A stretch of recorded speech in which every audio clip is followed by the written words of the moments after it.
Have you ever wondered if this world is actually real? What if everything we see and experience is not truly reality, but something constructed? What if we're just living in a simulation, just a game created by some alien species, maybe even something we cannot even begin to understand? This idea might sound like something out of a dystopian movie, but it has become a serious topic of discussion in both philosophy and science as technology continues to advance. Simulation theory is the idea that reality as we know it may not actually be real, but instead a simulated environment, usually assumed to be created by highly intelligent beings. Today, I will be doing a deep dive into the rhetorical strategies that make this theory persuasive and where its reasonings begin to break down. Let's start from the beginning. The tendency to question our reality is not new. Plato introduced the idea of the allegory of the cave, a metaphor for enlightenment with its underlying implication that our world could be fabricated. In this analogy, he describes humans living in a cave, chained down and only able to view shadows cast like puppets. This represents a world of ignorance, where puppeteers control the scope of human understanding. If one person were to break free from these shackles, they could escape the cave and enter enlightenment. Although the outside world would be overwhelming with its bright lights and unfamiliar landscapes, they would no longer be manipulated by orchestrators controlling their perception of reality. Around 2,000 years later, the philosopher Descartes introduced a similar idea through his concept of the evil demon. Descartes imagined a being powerful enough to deceive him about everything he believed to be true. If this demon could manipulate all of his perceptions, then Descartes could not fully trust anything he knew, because every experience might simply be the result of deception. And according to this logic, humans can never be completely certain of reality itself, or even whether they truly exist beyond their own thoughts. Then, around 350 years later, The Matrix was released. Yes, the widely popular film in which Neo chooses the red pill and is introduced to the real world hidden behind the simulated reality that humanity believed was real life. And in the film, intelligent machines capture and enslave humanity while using human bodies as a bioelectric power source. Meanwhile, human minds remain trapped inside of the Matrix, unaware that their perceived reality is actually artificial. And a few years later, philosopher Nick Bostrom formally proposed the simulation theory as a modern philosophical argument. He suggested that perhaps we are living in a simulated reality, not one that is authentically or organically our own, but one curated by beings far more advanced than ourselves. Bostrom is credited with formalizing the simulation theory through a trilemma. According to him, one of three possibilities is likely true. Humans will go extinct before reaching a stage where advanced simulations can be created. Post-human civilizations will choose not to create simulations, or we are almost certainly living in a simulation right now. And since then, the idea that our world could be simulated has taken the internet by storm. Podcasters, science fiction channels, philosophers, mathematicians, and even scientists continue to explore the question, are we living in a simulation? Credible public figures have advanced this theory into further mainstream culture. Neil deGrasse Tyson has appeared on podcasts discussing the possibility that we are living in a simulation, especially considering how rapidly computer science has advanced in recent years. TED Ed videos break down how such a simulated reality might theoretically function, and Elon Musk famously claimed that there is a 1 in a billion chance that this is base reality, meaning he believes it is overwhelmingly likely that we are living in a simulation right now. When influential individuals associated with science, technology, and innovation publicly entertain this theory, audiences naturally begin engaging with it as well. We can see this reflected across the entire internet. Comment sections are filled with people joking about this idea, saying things like, the guy controlling me probably clicked randomize while creating me, shrugged, and then clicked saved. Or, that explains why I always lag when talking to my crush. Others saying things like, I feel bad for the person controlling me. He's just trying his best. You can do it, man. And although these jokes are humorous, they also demonstrate how deeply simulation theory has entered popular internet culture. The audience for simulation theory is broad. It appeals to people who are curious about the world and interested in questioning the nature of existence itself. Unlike conspiracy theories focused on governments or like hidden organizations, simulation theory applies to everyone because it questions the legitimacy of reality as a whole. It may particularly attract people interested in philosophy, technology, existential questions, or escapism, but ultimately, the theory resonates with anyone curious about whether reality is truly what it appears to be. When we examine the language, tone, and structure used within simulation theory discourse, it often feels both technical and fanatical.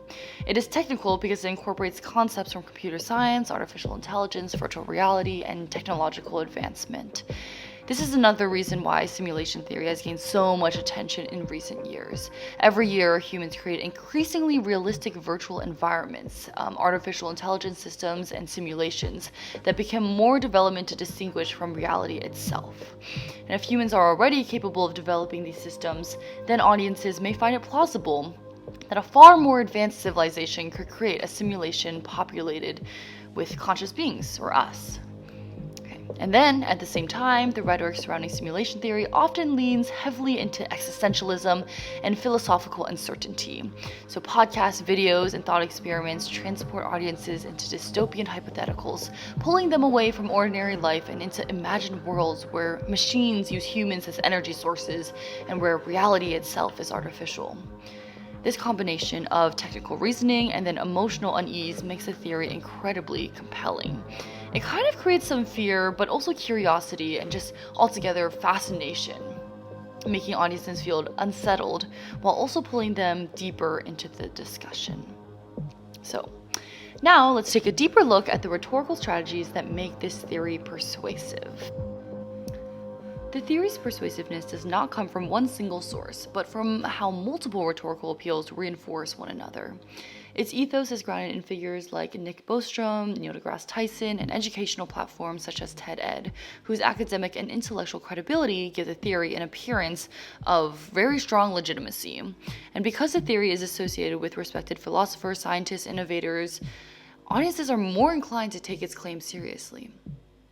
And this credibility strengthens the theory's logos, particularly through Bostrom's probability-based reasoning about advanced civilizations and their ability to create simulations. And although these arguments are speculative rather than from empirical evidence, they're often presented in a structured and logical form that makes them feel very rigorous and convincing. And the arguments sound intellectual because they are framed using probability, technology, and philosophical reasoning rather than actual explanations grounded in reality. However, what makes simulation theory especially persuasive is the way ethos and logos interact with pathos. The idea that reality may not be real creates a very unique emotional tension because it's both unsettling and kind of comforting at the same time. So, on one hand, it destabilizes our understanding of existence by suggesting that everything we experience could be artificial or controlled. But, on the other hand, it can kind of feel reassuring because it provides an explanation for why life sometimes feels super chaotic, unfair, or beyond our control. And this contradiction is part of what makes this simulation theory so sticky. And people are drawn to it not only because it appears intellectually plausible, but because it resonates with deeper feelings about uncertainty, meaning of life, and just control in general. And then lastly, kairos, or timing, also plays a major role in this theory's persuasiveness. We currently live in an era defined by rapid technological advancement, especially in artificial intelligence, virtual reality, and digital simulations. And because modern technology increasingly blurs the boundary between what is real and artificial, the concept of a simulated world no longer feels entirely impossible. Perhaps simulation theory did not spread as widely during the times of Plato or Descartes because their societies could not even imagine how a reality could be technologically simulated. But today, however, such an idea no longer feels purely fantastical. And this cultural moment makes simulation theory far more persuasive because it aligns with current technological anxieties and innovations. So, together, ethos, logos, pathos, and kairos create a very powerful rhetorical framework that makes the theory appealing even before its logic is closely examined. But the simulation theory does contain several logical fallacies that weaken its reasoning. So, One major issue is the use of false analogy. In popular discussions, humans are sometimes compared to ants, with the argument that just as ants cannot comprehend human society, humans cannot comprehend the higher beings responsible for our reality. And although this comparison may initially sound convincing, it's ultimately misleading. So humans have consistently demonstrated the ability to understand increasingly complex systems and uncover the laws of the universe. And the analogy only works if we assume humans are fundamentally incapable of understanding higher realities, which is just not supported by real life. And because of this, the comparison relies more on assumption rather than proof. Next, simulation theory relies heavily on shifting the burden of proof. So, since this claim involves higher intelligence beings creating reality itself, supporters often argue that the theory remains valid simply because nobody can disprove it. However, the responsibility to provide evidence should rest with those making the claim, not with those questioning it. And this reverse logic weakens the argument significantly logically. And additionally, proponents often argue that if we are truly living in a simulation, then the creators would likely be intelligent enough to prevent us from discovering the truth in the first place. And even if small inconsistencies existed within the simulation, humans supposedly wouldn't be capable of gathering enough evidence, reliable evidence, to prove that we actually are in a simulation. So this creates a interesting situation where the theory becomes impossible both to prove and to disprove. And as a result, the argument avoids falsifiability altogether, making it philosophically very interesting but logically very weak. Finally, simulation theory also involves circular reasoning or begging the question. The theory depends on the unproven assumption that reality itself is artificial and created by another intelligence. There is no concrete evidence supporting this claim beyond human experiences and speculation, and this creates a logical loop.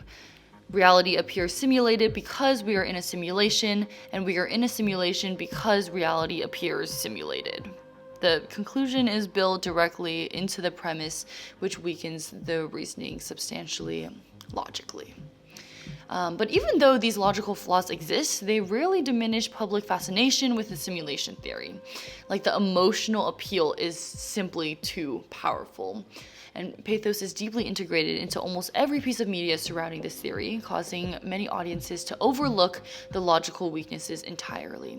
Instead of focusing on evidence or reasoning, people become captivated by the possibility that everything around them, including themselves, may not actually be real. And honestly, I understand why. It is an incredibly interesting thought experiment, and that curiosity is exactly why I wanted to pursue this topic in the first place. So, are we living in a simulation? The honest answer is that we simply do not know. Simulation theory is a fascinating and thought-provoking idea that challenges our understanding of reality, but it remains a hypothesis rather than a proven fact. It raises important philosophical questions about perception, knowledge, and the limits of human understanding, yet it does not currently provide enough evidence to confirm its claims. And at the same time, my rhetorical analysis reveals why simulation theory continues to persist despite its logical weaknesses.